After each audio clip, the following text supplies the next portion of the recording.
What's up, guys? Today I thought we would get out on set because I've been sitting at my desk for way too long for all my videos because of coronavirus. I used to take you guys out on set on vlogs around the world, and now I think we should go back out because today I wanted to talk about 5 reasons why the FX9 is becoming my cinema camera, and I'm going to be showing you guys how I shot all that footage at the beginning sequence. And before a bunch of you Canon fanboys are like, well, Mark, the C300 into the Mark III. I love Canon. I used the C500 on a lot of commercial shoots, but today we're talking Sony and why this is quickly becoming one of my favorite cinema cameras out there and why I think it's one of the best cameras for documentary. So I'm gonna be giving you guys kind of my top 5 reasons why I think this camera is so underrated. We'll talk about that while I'm shooting. But just before we do that, check this out. This is how I'm lighting myself.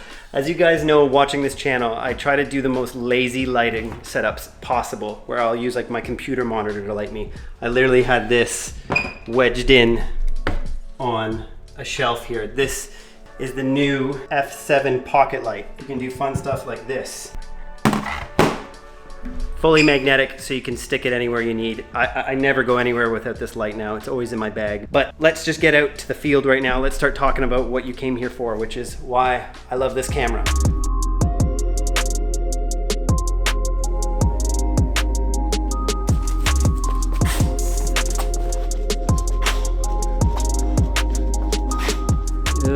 So, I tried to record all of what I'm about to say while I was on set, but I realized I can't multitask. I can't actually direct and shoot and try to do a YouTube tutorial at the same time. And so just before we get into things, I want to quickly mention today's sponsor, which is Skillshare.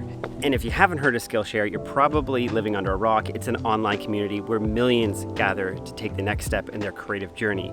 There are so many things that I really love about Skillshare, and one of them is the variety of topics. Not only do they have a ton about filmmaking and photography, but they also have some really great quick courses about taking the next step in your career. Andy J has a course I watched about creating a successful side project, and this is really great for a lot of us creatives because he outlines exactly how to take your creative idea and put it into reality, make it become a real thing. And one thing I love about Skillshare too is that they have a 1.5 times speed playback, or even faster too, so you can just blast through the courses like their podcasts. And make sure to sign up right now. I have a link below. For the first 1,000 people, you get 2 months free for their premium subscription. But let's jump back into things. So the number one thing I like about the FX9 is in that price range for cinema cameras is the size of its sensor. The FX9 body is about the same price as a C300 Mark III, but that has a crop sensor. It's an S35. And if you want to go up to a full frame sensor in that kind of range of cameras, you got to go up to the C500, and the C500 is actually a lot more expensive. So for that price range, I love the full frame sensor. And why I like full frame is I love shooting on wide lenses. I love the shallow depth of field that I can get on wide lenses when shooting with full frame. And also too, this neighborhood is really noisy. I thought I would come to a forest to have a quiet time, but it feels like everyone in Toronto is renovating their home. The next reason why I love the FX9, and I've already kind of mentioned this, is the price. I love to shoot on cameras like Alexa. I've done this for a lot of my commercials, and I've looked at actually buying my own Alexa, like the large format version, but you have to pay almost like $100,000 at the end of that to get all the right gear with it, where for 10 grand I can get the FX9 body. You really can just get going right there. You just need an E-mount lens or an EF adapter, because I know a lot of people have Canon lenses like I do, and you're off to the races. There's not much extra you have to buy with it. So the price for me, if you're looking to get a professional grade cinema camera, it's priced really well. Now the third thing I love, this is kind of 2 things. It's the codec in the image. I've been so impressed with the image coming off the FX9. People have always said that Canon has better color space, but I don't think this is true anymore. I think they're neck and neck. The actual colors and the skin tones I'm rendering coming off the FX9 are insane. There is a little green tint, but this is because, from what I understand, the engineers who make Sony cameras have wanted it to look like some of the classic film stocks. But you can take this out in post, no problem. But the skin tones on the FX9 are insane. They're really close to what you get on the Sony Venice, which is like 10 times as much money. But the Venice is a very nice cinema camera that a lot of amazing cinematographers are using in Hollywood now. I'm just so impressed with the FX9. I just don't think the argument holds anymore when people say Canon has better color science, because I'm actually really impressed with what I'm getting on the Sony camera. It's feeling more and more like the Alexa every time I shoot with it. The other thing I really loved about the camera too is the codec. This is the funny thing to me, is people who don't use Sony, because they don't have internal RAW, they just immediately write off the camera. But I actually think RAW is a bit overrated. It's a great codec, don't get me wrong, but it takes up so much space, where the XAVC HD on the Sony FX9 takes up a fraction of the space, and the 422 color space 10-bit is pretty much what you need most of the time. If you're going to be doing some VFX, or you really need to pull back information from the sky, then you might want to think about using something like a 16-bit RAW output. But for the majority of the work that I'm doing for documentary, that codec is just fine. And I think people don't like it because it doesn't say RAW on the name or have some other sexy name.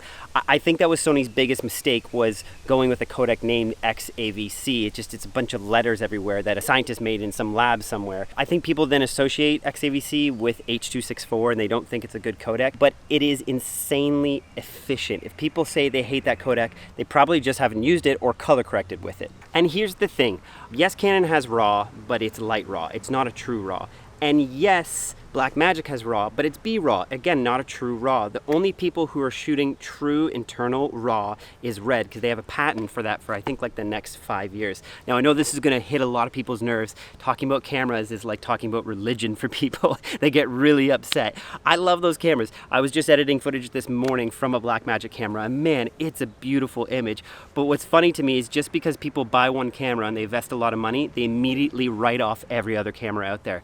I'm camera agnostic. I love them all. I bought an FX9 and it works great for me. I don't think it's the best camera out there, but it is an insanely good camera that I think a lot of fanboys overlook because it just doesn't have RAW on the package.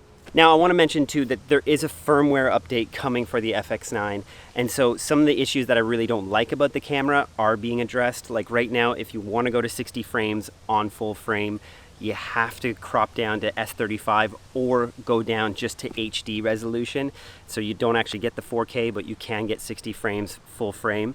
So these will all be addressed in October. I wish it was coming sooner, but coronavirus has kind of delayed this firmware update. One of the last things I really do love about the FX9, which makes it for me one of the perfect documentary camera, is its high-speed capabilities. This camera has 120 frames. They're releasing 180 in a month or two, and you can do this at full frame, where the tough thing for me with the Canons is if you want to get 120 frames, you have to be S35 or cropped in on the C500. But what I love with the Sony is I can go full frame and shoot 180 frames. If you watch my last video, I think slow motion is overdone, but there are times in projects like this shoot that we were doing where you want to have the ability to shoot 120 frames, especially when there's rain and other water elements, because it looks beautiful at that speed. And the last kind of bonus thing that I really like about the FX9 is, of course, the internal variable ND. I don't think there is a cinema camera at that level that has a variable ND. A lot of people have internal ND, but it's hard stops like the C500 or like the Alexa Mira. But there's no camera where you can get in between those big stops, where you can put on fractions of an ND. It really helps when you're shooting doc work to have this ability. And what's great too is you can put it on auto ND, which I don't always suggest, but that helps you doing those crazy transition shots from outdoors to inside and vice versa. Overall, I really am enjoying my FX9. There's some things that really frustrate me, which I mentioned in another video, but those are all being addressed in October. October couldn't come sooner, but in the interim, it's still a fantastic camera for the price range, for the sensor size, and for the image quality. I really do think it's a great deal. So thank you guys for watching. Make sure to keep locked to my channel for more information on my doc course. It's coming up. I'm going to be releasing a series of videos about that, but I'm going to get back to editing and working on all this footage that I've been shooting. See ya.